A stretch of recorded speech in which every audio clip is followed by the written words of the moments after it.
As a genre, horror has embedded itself into all forms of media, from books and films all the way over to video games. With cult classics, high rises and the low flops, making horror good is no easy task.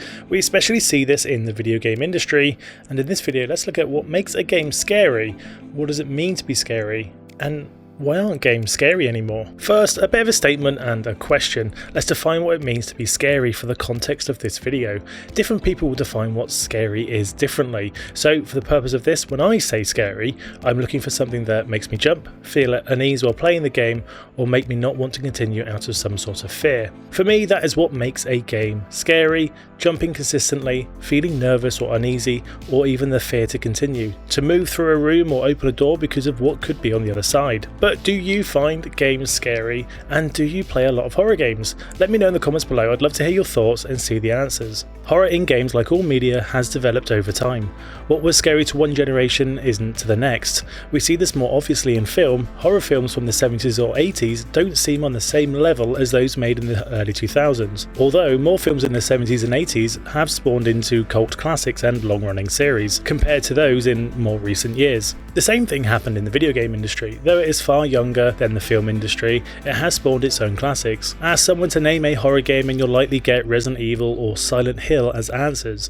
Both are fantastic franchises. However, if today we go back and play those games, they won't have the same impact on the scale that they once did when they were first released. The main reason here is probably going to be technology. As graphics get better, more realistic, our expectation of something horrific changes. A zombie in the first Resident Evil game looks much less imposing and scary than those in, say, the Resident Evil 2 remake. If technology was the only barrier though, then that would mean in today's world with so many games and ease of access to things like Unity and Unreal Engine for indie devs to use, we should be swimming in our own fear. Enter desensitization.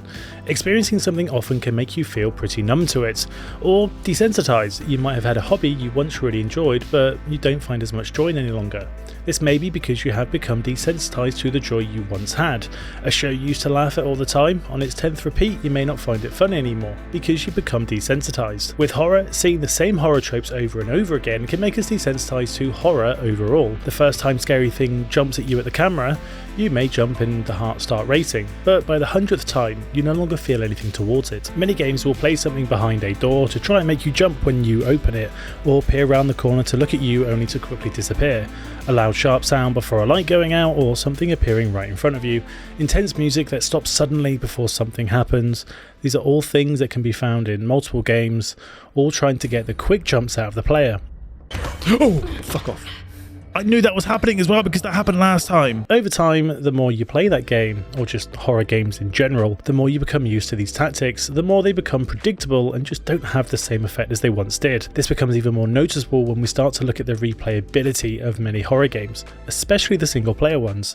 You know where the jump scares are, so they just don't land the same, which in some cases just make you not want to enjoy a repeat playthrough, or get the same joy that you did that first time round. Games like Visage and Madison are great playthroughs, and they have some really good scares in them, some very uneasy moments, but doing a second or third playthrough just doesn't feel the same as it did the first time. You know what is going to happen and when. To make a person jump with this in mind, game devs have to come up with new ways to try and scare you. Not using cliche jump scares, instead of jumping from behind the door, something may instead happen only subtly, but enough to be noticed in your peripheral, or looking through a window for something to appear or stand up when you weren't expecting it, and that's the phrase, when you least expect it. We've trained our brains to expect a scare behind this door, to see something in this mirror. Creative jump scares are key to keeping you as the player on the edge of your seat. Creative jump scares will help set a game apart from the horror games currently available, but they don't help with replayability. You still know where a jump scare is on your second or third playthrough. Welcoming games like Phasmophobia, a multiplayer horror game taking on the role of ghost hunters, discovering what ghost is haunting a house or particular area of choice. With different types of ghosts and some RNG to the interactions you face, Phasmo was hailed as a breath of fresh air for horror to create a high amount of replayability along having the jump scares to go with it. The fresh air from Phasmo can still become stale. The jump scares become predictable even with the help of some RNG, using only a limited number of ways to try and keep you awake at night. Even adding in additional content, something still desensitizes you to a game like Phasmophobia.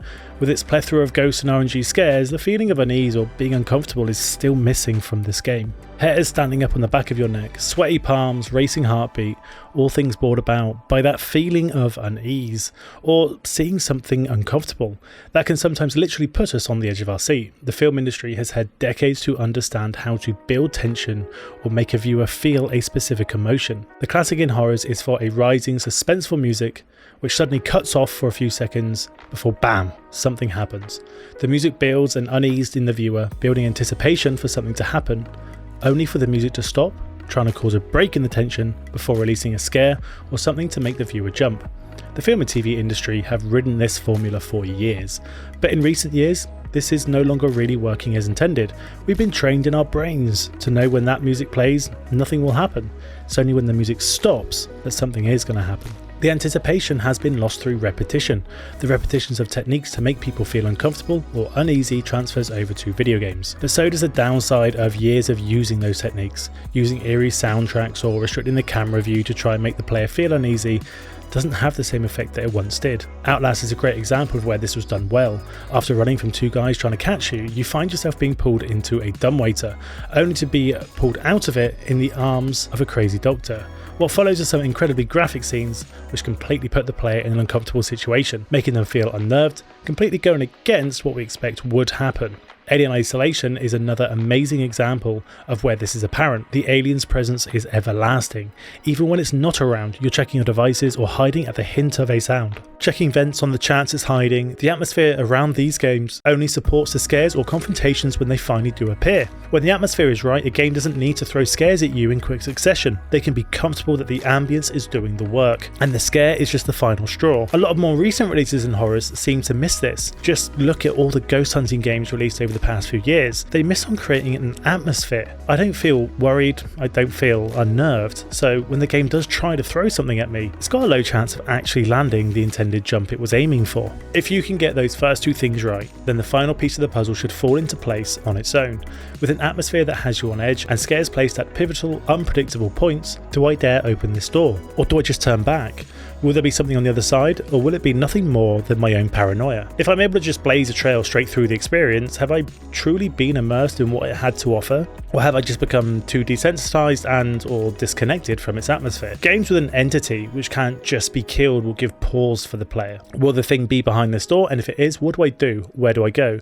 Maybe I should just not open this door. Resident Evil 7 and Resident Evil 2 have these great giant enemies wandering the area with few truly safe places for you to seek refuge. But what about games that don't have a big entity like the alien from Isolation hunting the player constantly? If all games base themselves off this model, wouldn't it get old fast? Well, yes, they would. But it's not the entity that really makes us fearful, it's the inability to do much or anything against it. Being defenseless, with the only option of running, hiding, and hoping it goes away. Visage and Madison are great instances of where this works well. You don't get to fight back nor defend yourself, you just have to survive long enough for the thing to go away. Ghost hunting games like Phasmophobia and Ghost Watchers, I feel, stumble here. They may appear to be in the same vein. You can't technically fight the ghost or kill it, but you can still defend yourself from its attacks, even if only momentarily. It's still a safety net that can just take the edge of any atmosphere it was trying to create. Resident Evil Biohazard has a stark contrast from its first and second half of the game.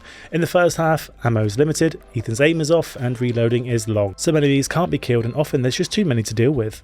By the second half of the game, with a machine gun and what feels like a surplus of ammo, the tension and atmosphere built through the first half is lost. While I think Biohazard done this intentionally to harken to its Resident Evil vibe, it acts as a great contrast between being defenseless or having limited defense compared to having a weapon to deal with the threat at hand. So if there are some modern games that achieve horror well, what's the issue? Well, for every good horror game, there are just so many that miss the mark, or promise the world and fail to deliver. The expectations are high, and just like in the film industry, it seems like so many miss out when the foundations aren't bad. There are so many ghost hunter games at this point, promising to be scary, promising to deliver fantastic paranormal horror, while in the very short term they might, for like 2 or 3 playthroughs, they fail to last. When it comes to single player horror games, we see the same names in franchises, Resident Evil, Silent Hill, but few newer franchises that can stand on their own feet. Some indie developers have been able to deliver some fantastic games, Mortuary Assistant, Summer 58 and Soma, just to name a few. But with the releases like SCORN and Callisto Protocol, Ghost Watchers, and a host of other games that have just missed the mark on being good scares, has it become harder to scare people? Definitely. Does playing more horror games desensitize you?